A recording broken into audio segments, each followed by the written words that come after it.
वहीं पखांजूर में परलकोट के किसान ने कृषि केंद्र के संचालक पर धोखाधड़ी का आरोप लगाया है, जहां पर ग्राम पीवी के किसान ने यहां पर विश्वास कृषि केंद्र से यूरिया खाद, बीज, कीटनाशक दवा खरीदी थी, जिसे कि फसल में छिड़काव करने के बाद फसल बर्बाद होने की स्थिति में आ गई।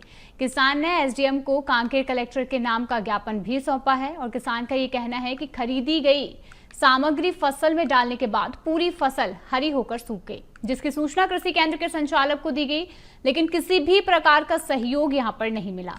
किसान ने कहा है कि वह गरीब परिवार से है और कृषि केंद्र के संचालक के गलत सामग्री देने के कारण उसकी फसल नष्ट होने की स्थिति में आ गई है। किसान कर्जदार है, परिवार के पालन पोषण में कठिनाइयां भी आ रही हैं। कारण अभी मेरे को जो पता चला, या तो खाद के कारण चलते हो सकता है, या बीजा के कारण, या फिर पेस्टिसाइड के कारण, लेकिन इसका जो ओरिजिनल जांच अभी तक मेरे माध्यम से मैं करना चाहता था, हो नहीं पाया। मैं विभागीय अधिकारी को संपर्क किया, लेकिन अब तक इसका कोई जांच नहीं हो पाया। हाँ हुआ है, तभी तो मेरा दुकानदार मेरे को बिल नहीं दिया अभी तक मेरे को कोई पक्का बिल ही नहीं दे दुकान। कहानी किसानों के फायदे की। परलकोट अंचल किसानों का गढ़ है और इस अंचल में जो किसान अन्नदाता है वो खुद धरती को सींच कर फसल उगाते हैं, चाहे धान की खेती हो चाहे मक्के की, और उनको मुनाफा देने के लिए शासन की अलग अलग योजनाएं रहती है। एक और शासन उनको मुनाफा देने के लिए एक और योजनाएं निकालती है, अलग अलग योजनाएं निकालती है, और दूसरी ओर यहाँ पर बैठे हुए जो व्यापारी है, जो इस प्रकार के धान, मक्का, अलग अलग सब्जियों के जो बीज विक्रेता है, वो कहीं ना कहीं किसानों को लूटने का काम कर रही है।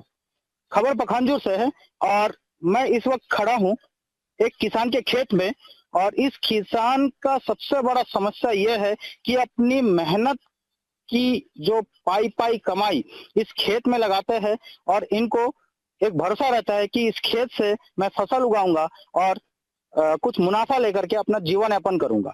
और हम खड़े हैं इस वक्त में एक खेत पे, और यहाँ पर जो समस्या है, ये समस्या मक्के का घटिया क्वालिटी का बीज जो इस किसान को विक्रेता द्वारा थमाया गया है, और उसका जो फल है वो देख सकते हैं। अब हम यहाँ पर सीधी तौर पे बात करेंगे किसान से जो इस खेत का मालिक है, और ये क्या बोलते हैं ये आप सीधे इन्हीं की जुबानी सुन लीजिए। क्या नाम है आपका? मेरा नाम सुबीर व्यापारी है, पिता सुभाष व्यापारी। मैं योगेंद्र नगर पीवी 29 का निवासी हूँ। ये खेत आपका है?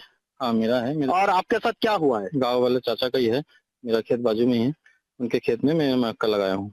मेरे साथ हुआ है कि मैं ये जितना भी खाद, बीजा, कीटनाशक सब एक ही दुकान से लाया था, मेरे गाँव की दुकान से। तो लाने के पश्चात जब मैं उसको खेती में लगाया, लगाने के करीबन एक महीने बाद मैं इसमें खत्तू डाला हूँ। डालने के बाद 2-3 दिन बाद पूरा फसल नीला हो गया और पूरा फसल पत्ता पूरा सिकुड़ गया। तो फिर मैं जाके दुकानदार को बोला हूँ, शिकायत किया हूँ, तो मेरे से बहस किया कि तू उधारी में लिया इसलिए ऐसा नाटक कर रहा है, दुनियादारी बोला।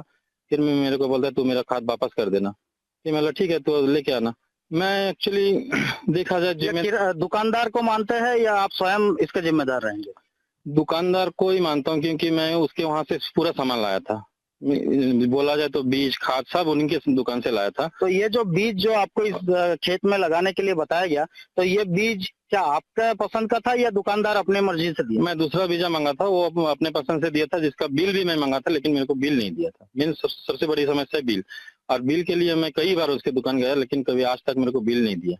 देखिए ये सुबीर जो किसान है, ये उनकी आप बीती रही है कि उनके साथ किस प्रकार से जो बीज विक्रेता है, इन्होंने धोखाधड़ी का काम किया है। अब इनका जो पूरा फसल है वो पूरी तरीके से खराब हो चुका है, और ये कब फसल बढ़ेगा, कब पौधा होगा, या इनका आगे होगा भी कि नहीं, ये देखने वाली बात रहेगी। समस्या अब इस प्रकार से है कि ये जो किसान है, इनकी कौन सुनेगा और कहाँ तक इनको न्याय मिलेगा, ये देखने वाली बात रहेगी। पखांजूर से BSTV के लिए प्रसन्नजीत साह की रिपोर्ट।